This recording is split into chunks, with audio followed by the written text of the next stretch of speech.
So in this Seeking Alpha tutorial video, I'll be showing you guys how to find the top ETFs to invest in here on Seeking Alpha. So once Seeking Alpha is opened up, I want you to go to the top left, press on this gray arrow to get the drop down, then just scroll down to where it says ETFs, and then you slide this over to where it says top rated ETFs, and then press on that.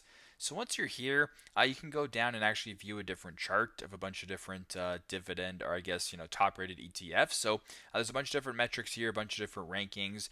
So you can go ahead here and create a free account or subscribe to a premium account in order to view the top rated ETFs in regards to traditional ETFs with a quant rating of buy or strong buy. So very simple, very straightforward, but this is how to find the top ETFs to invest in on Seeking Alpha.